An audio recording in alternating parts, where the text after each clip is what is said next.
Assalamualaikum warahmatullahi wabarakatuh. Bismillahirrahmanirrahim. Tabarakalladzi nazzala al-furqana ala 'abdihi liyakuna lil 'alamin nadhira. Allahumma shalli wa sallim ala nabiyillah wa ala rasulillah. Kita punya trauma, entah itu fiktif, entah nyata, entah apalah. Kita punya trauma kasus Siti Jenar.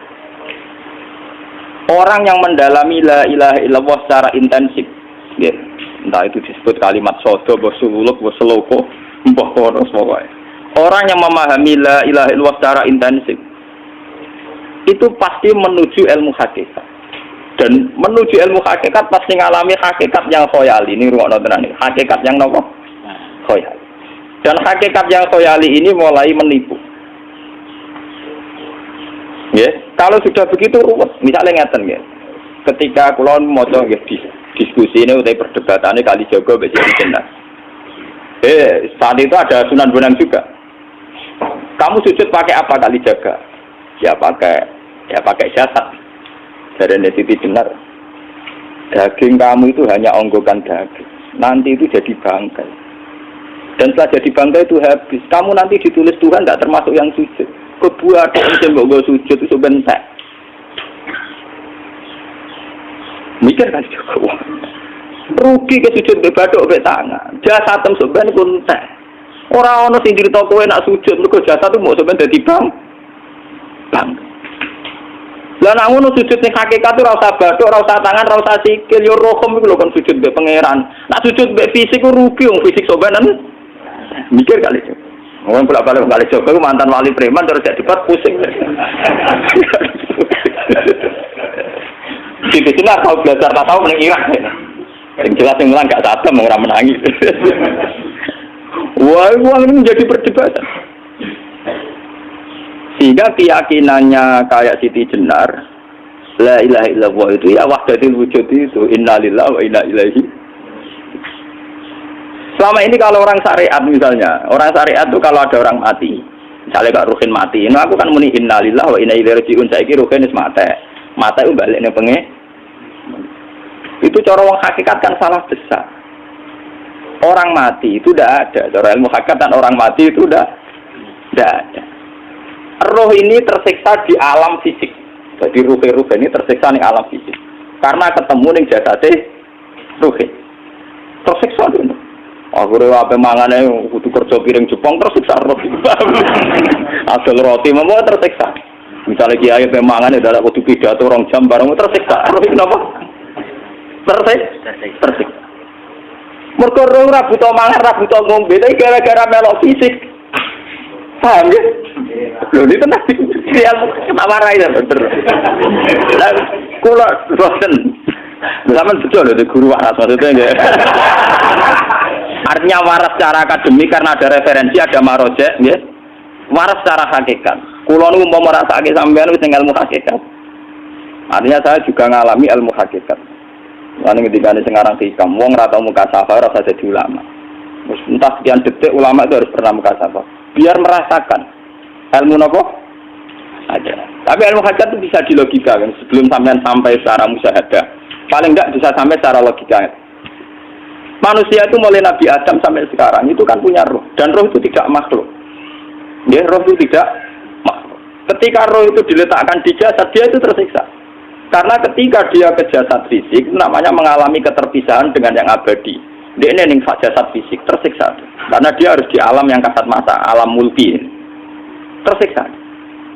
Ketika dia tersiksa, melok ruhin, akhirnya dia mangane kangelan, akhirnya lesu mangan. Padahal roh gak butuh mangan, perlu dicatat roh gak butuh. Ya ora butuh gunung kidul barang, roh ora butuh rapi. Paham kan? Ya ora butuh cinta, ora butuh pegatan, ora butuh macam-macam. Paham? Tapi karena dia nempel jasad sing butuh mangan, butuh rabi, butuh wedoan macam-macam. Akhirnya roh tersiksa. Suatu saat kalau roh ini dalam bahasa manusia mati, ini dalam bahasa manusia mati. Ini hakikatnya roh itu tidak mati, dia kembali ke habitatnya. Ini disebut innalillah. Kita ini dari awal ya dengan Allah. Wa inna ilaihi juga kemudian nanti kita pasti kembali ke Allah. Dan itu diyakini betul oleh orang wahdatul wujud. Jadi kalau roh mati itu ya tidak ada mati.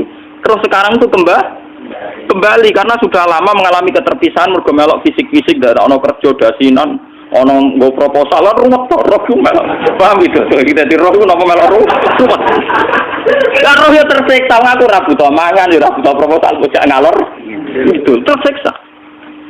Makanya dalam cerita-cerita Jalaluddin Rumi yang otentik di kitab-kitab begitu. Ketika beliau mau meninggal muridnya itu nangis. Dari Jalaluddin Rumi, kamu jangan nangisi saya ini mau pesta, saya ini mau pesta perkawinan. Kamu tidak merasakan penyesalan saya ini lama menyesal karena harus hidup bersama kamu. Terus saya ini tersiksa karena ngalami alam yang rusak, yang fana. Alam yang fana. Harusnya roh saya itu di alam abadi bukan di sini. Maka jangan tangisi kematian saya. Kematian saya adalah kembalinya roh ke habitatnya. Semenjak itu kematian dianggap malam perkawinan karena roh kembali. Walhasil nguniku cara ilmu tasawuf bahasa Arab jenenge wahdatul wujud, kena Jawa Yogya Solo keadaan jenenge manunggaling kawula. Mergo sing rawan ngono rugen to, Pak. Niku tak terangno detail. Dadi bathuk mesti iki buku sujud kan niku sampeyan ilang. Dadi seksine terlalu ngawur cara teorine sinten Siti? Rugi kowe. Wis tadi ya kentur. Tak kali coba mantan preman jak debat terus ora ngono mbok terus tak pateni kowe. Lah debat ini biar iso. Premane kumat. Ya tak preman jak debat ilmi. Ngono ku model. Kali Joko yo ora salah bisa sing dina Umar nggih ngoten. Umar sahabat top. Lah jak debat atau milih patenane ya Rasulullah. Gak iso dene ilmiah. Mantar preman pasar ukat terus jadi sahabat top debat yang milih mate. Jadi wonten cerita wong Yahudi jaluk keputusan Nabi bareng wis diputusno Nabi cek mamang ndak tenang keputusane ngono dalam sengketa duniawi. Bariku takok ya Ali aku mau sowan ning Nabi Muhammad dikai keputusan tapi mamang cara kowe pilih ambek Ali dikai keputusan persis kanjeng Nabi cek mamang neh takok Umar. Apa malah aku mau singgone Muhammad, singgone Ali, kayak keputusan kok mamang, mar. Cara kowe piye? Urusan duit. Entah ini, entah dia meleput buat apa? Uang diputus nanti orang mar. Buat mati. Awe. Mereka mantan apa? Cara mantan intelektual kan ya wajar nggak uji kok percaya Nabi. Kan bareng cara Ali ya sudah. Gak percaya wis kandhani. Ora mesti ali tenan. Lah ora apa patene. Ya wajar wong Yahudi kok percaya Nabi, nek percaya ora gitu Yahudi Muslim. Lah ali itu Gus Dur. Are Gus Dur ra beda piye tenang. Ali nyen ngoten watake ngoten. Nasibe padha. Ali itu ilmuwan yang jadi presiden gak sukses. Sing niru Gus Dur. Mergo ning dinggo nek wong pinter mimpin ra sukses. Wong pinter gampang maklumi. Lah misalnya kita jadi kiai wong pinter, Pak Yai santri ini pacaran, maksud itu jangan langsung cawe itu. Wah ruwet, terus malah dalil zinalina subuh syahwat minan. Iya pondok tanpa pelaturan paham ya, ruwet dah. Mulane jogeman, iki kiai pinter teman-teman itu jogeman. Sing biasa wae ono syariate sithik-sithik. Sing kamane ono santri pacaran tersinggung, ono santri nakal tersinggung, sing ono rasane lha donya ono napa? Jadi nak guru kula nu urusan ilmu semi hakikat, mon gitu. Sehingga kayak Siti Jenar, cara pandang Siti Jenar itu masuk betul ning gone pemikiran para santrinya. Kados Ki Ageng Pengging siapa masuk betul karena masuk akal. Cara mereka napa? Betapa tidak ada artinya fisik ini. Nah, kalau semua fisik ini tidak ada artinya, kemudian yang ada artinya itu roh, perjalanan apa? Perjalanan roh, sehingga diartikan inna lillah wa inna ilaihi raji'un. Inna sholati wa nusuki wa mahyaya wa mamati lillah. Lah kemudian sekarang sampean tak tanya misalnya ini latihan ilmu hakikat. Wa mahyaya lan penguripan ingsun. Kalau ingsun itu artinya fisik atau jasad, itu keliru besar karena jasad tidak pernah hidup. Yang hidup itu roh. Paham ya? Sekarang artinya wama mati itu apa? Kematian ingsun. Kalau roh itu tidak pernah mati, berarti kematian roh adalah keterpisahan dengan yang agung atau yang abadi. Dan semuanya itu lillahi rabbil alamin. Sehingga mereka mengatakan kematian itu satu pesta. Mengenai kasus Bilal ditakoi, ya Bilal, ketika murid-muridnya nangis bergape mati. Bilal ge seneng ae. Badan nalqal akhibah Muhammad dan wakisbah. Gak nak mati malah seneng tuh ketemu kekasihku. Sebab itu kematian tidak pernah jadi problem bagi mereka sing soleh, sing menembus ilmu hakikat. Paham? Tapi ilmu hakikat kayak ini itu yang diyakini Siti Jenar, diyakini Jalaluddin Rumi, diyakini para wali-wali wahdatul wujud. Dulu Syekh Husain Sinten Al-Halal. Itu kemudian melahirkan prahara syariat. Prahara apa? Syariat. Sebab itu Wali Songo, oke Siti Jenar benar dalam filosofinya, tapi harus dibunuh karena menjadi prahara syariat. Sama dengan yang dikatakan Nabi itu benar, tapi menjadi prahara syariat. Akhirnya disomasi oleh Umar radhiyallahu anhu. Jadi sebetulnya sama, pola-pola ceritanya sama. Intinya sebuah ilmu hakikat harus dikawal napa? Syariat. Nggih kula bolak-balik. Contoh paling gampang wit pisang. Wong nak mangan gedang kulitnya tetap dibuat. Tapi umpama gedang dari awal ora usah kulit, ra sido dadi gedang. Paham ya? Meskipun kon ape dipangan ya dibuat. Tapi kita tidak bisa membayangkan pisang dari awal tanpa napa? Mbah kekeringan, mbah bosok, mbah ra sido dadi napa? Pisang. Terus pentingnya syariat lagi begini, gitu. Mulane penting ngaji wali-wali syariat sing pinter kados Sunan Kudus, kados Sunan Bonang. Andai kan tidak ada syariat itu dunia pun mesti rusak. Contoh paling gampang masalah pornografi, porno aksi. Jadi jenar aja omongi ngono gue ngakak-ngakak deh. Dari pangeran wis pirsa, kowe nek klambi pangeran ora tentora ya ora usah klambenan. Wong ora ono gunane. Kalau yang paling penting ku nazarullah, kenapa kowe klambenan barang? Wong kowe klambenan ora pangeran tetep pirsa. Nyatane si jenar nak mulang nggih coba klambenan nah intine napa? Dinya ada nabi Sunan Bonang. Nah, aku percaya kabeh nazarullah, ora usah napa? Klambenan. Tetapi teori ora usah klambenan yo dienggo tenan. Mulane nek pas wiridan aliran sesat ciri utama. Kira klambenan tenan. Lah ruwet to. Lha iki tenan iki cerita. Iki pentingnya ngaji nggih. Ben sampean ngerti variasi riwayat, kemudian kita orang syariat harus kayak apa, kemudian kenapa menjadi aliran wahdatul wujud. Lah terus kita ini ya, kita ini kan orang syariat. Memang kalau manung syariat itu akeh kok sampean-sampean siji mesti ra kramat. Modele ora di dhuwit yo bingung. Urip wong syariat lho apa? Dineng bojo wedi, dineng tangga wedi, pengaruhe menurun. Pancen orang syariat itu banyak kriminal tauhidnya itu memang jelas. Mulane kiai-kiai fikih nek ketemu kiai-kiai sing setengah jaza wedi mergo iso nebak atine. Dene meriang langsung. Sing kiai ora tau salat keramat padahal ngambungan wong. Sungguh dino sholat pas waktu kok ora tahu keramat. Wong ape buah utang tanggane keramat apane? Sing kono ngawur-ngawur sowan pirang. Meriang oleh syariat ngadepi wong hakikat napa? Mulane jogeman dadi wong syariat sing ngene iku bahaya. Nah, kula mboten ngarah. Sampai dadi wong syariat sing ra keramat. Bahaya sekali itu bagi perjalanan agama. Kalau sering ketemu kiai-kiai sing terkenal keramat, terkenal keramat di Juwaduk tiang-tiang hakikat. Ditantang kanca-kanca kula wani, nah tantang aku tetep rawani kok. Mikir deh. Karena orang yang sama-sama ke jalur hakikat tetap punya alamat, tetap wonten sima biwuji min asaris sujud. Cara pandangnya mesti sama.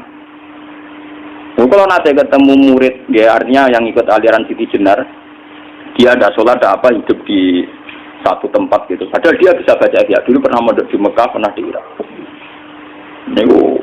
Ya meresahkan para kiai. Kemudian sebagian mereka minta saya suruh ketemu. Ya walhasil kalau ketemu. Ketemu pertama ya. Jadi Gus Ba, tapi zaman roh jenengku terperata arani muka sapa. Nggih biasa mawon. Kula ora usah kenal jenengan nggih kenal. Dadi kula biasa mawon. Lalu pernah ngajar-ajaran nih. Saya Gus ning donya tak enteni mau turun ngenteni mati ngono Gus kok repot. Ijaban kula terus ya. Sampai dari wong hakikat wong ngenteni mati barang. Ya mati yo saiki iku. Ora usah ngenteni saiki padha-padha wis napa?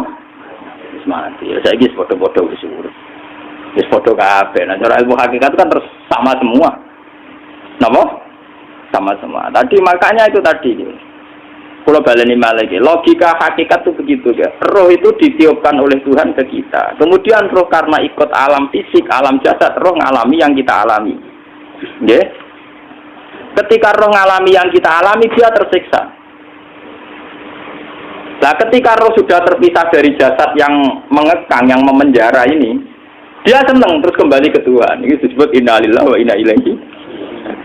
Nah, jasad ini kemudian menurut ilmu hakikat nggak ada gunanya sama sekali total. Hilang di telan tanah. Nah, kalau begitu jasad ini nak mbok agul-agulan, Gusti bathuk kula tak nggo sujud tangan kula ndi buktine tangan wis ra ono. Bathuk wis ora. Mulai dari Siti Jenar, hanya wali bodoh kayak kalian yang punya ajaran bodoh begitu. Malah rasupan. Mulane Sunan Kalijaga semangat kan mata ini berko tambah omongannya glodro dindi. Tapi yang nggak disadari Siti Jenar yaitu tadi. Inti dari ilmu hakikat itu kan tunduk sama kersane Tuhan. Kalau sudah tunduk pada kersane Tuhan, kalau kersane Tuhan roh kita harus di jasad. Dan wujud jasad kita ini juga karena kehendak Tuhan. Kenapa yang wujudnya jasad yang karena kehendak Tuhan engkau ingkari? Sementara wujudnya roh tidak kamu ingkari. Toh wujudnya jasad ya bi iradatillah wa bi masyiatillah. Wujudnya roh ya bi wujudit bi masyiatillah wa ira. Harusnya fungsi jasad juga harus kamu akui toh Siti Jenar. Wong sekarang kita punya jasad ya bukan karena kita, karena kehendak Allah. Kenapa kamu ingkari? Berarti kamu mengingkari kehendak meneng Siti Jenar.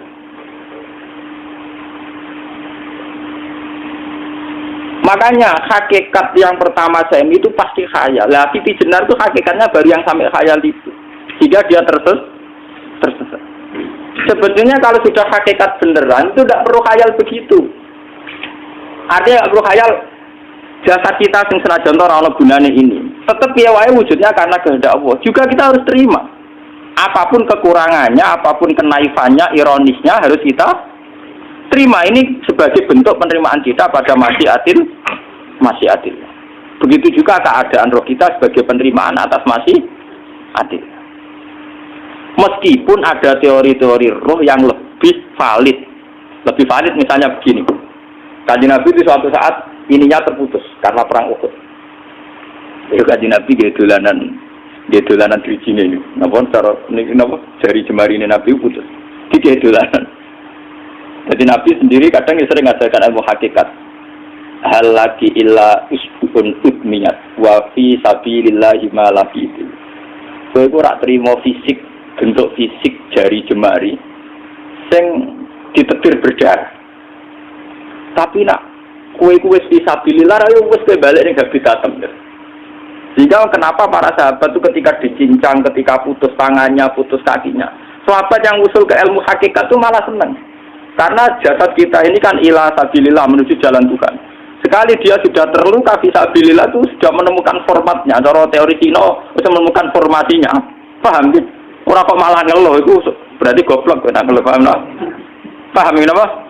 Jadi, makanya Nabi ngertikan, ya itu sudah ketemu formatnya. Ketika rohnya para syuhada nanti kembali ke Tuhan, ya ketemu formatnya lagi. Itu disebut wala taqulu lima yuqtalu fi sabilillahi amma. Dia tidak mati sesuai formasi awal, yaitu roh kembali ke Tuhan dan jasad ikut mengawal. Nah itu Nabi kadang ya pakai ilmu hakikat begitu. Mulane kula bolak-balik matur, kula nunggis mulai umur 20 tahun napa pinten. Kula asline nggih gadah penyakit dan ekstrim penyakit saya. Sampai saat ini kalau nak ngobatno tidak lebih 50%, karena saya tetap berpikir. Misalnya cara syariat kan berubah, tapi cara hakikat apa betul keberadaan saya di alam ini penting? Sehingga aku kepengen urip tak bela-belani ngantek ratusan juta. Jangan-jangan penting mati ikuti bang uripku. Lah nak ngono lha apa tak bela-belani? Ngantek ratusan juta. Jadi misalnya kita berobat ya mau, ya dari Nabi kan berobat ya berobat. Pokoknya kita Islam masih mau geruduk kadang orang paham. Sekali kamu mengamati dengan sisi hakikat, coba sekarang sampean pikir, coba sekarang nggak pakai logika hakikat, pakai logika syariat saja. Saya ini misalnya asetnya 10 juta, misalnya, saya punya aset 10 juta. Tapi misalnya aku rugi nawan atau dipengaruhi di masa depan sama nih, kalau pulau kan soalnya cara teori di masa.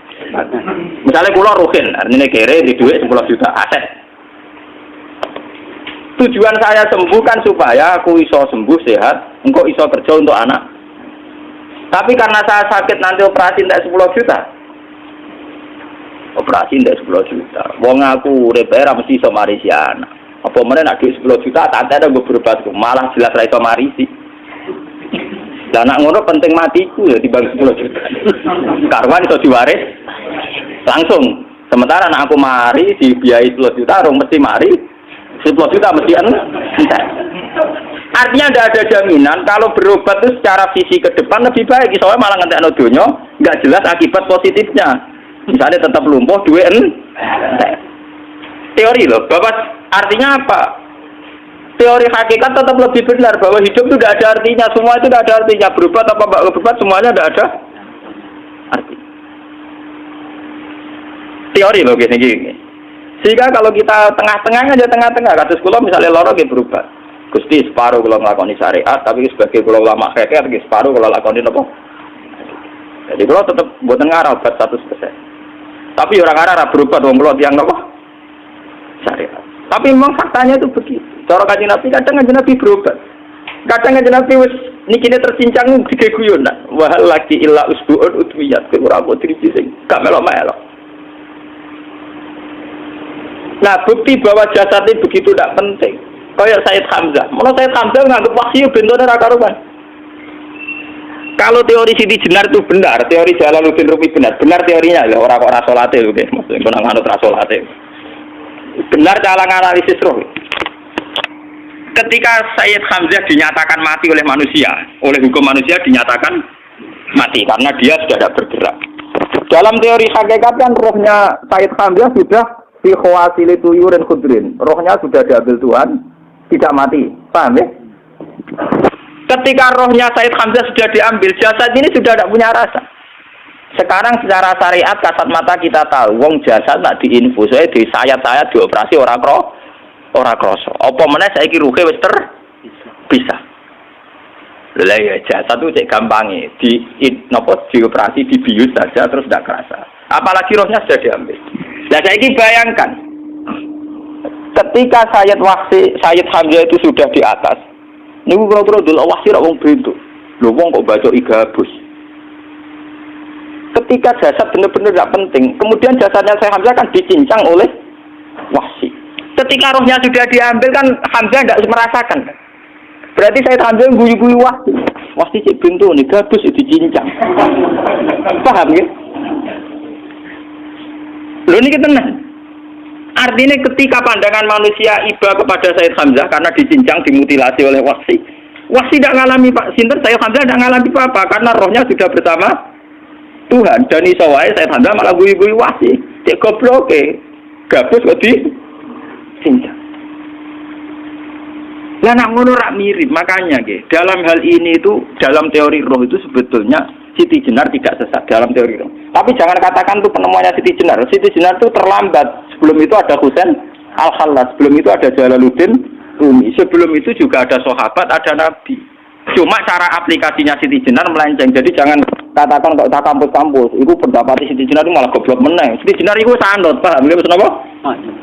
Wis anut. Nah, teori yang sama terjadi pada Yesus Kristus. Ketika Yesus misalnya secara lahir dicincang, dimutilasi, diapakan oleh orang Yahudi, sebetulnya rohnya dia sudah bersama Tuhan, kembali ke Tuhan Bapa, nah cara Kristen. Nah cara Islam ya balik ning pangeran.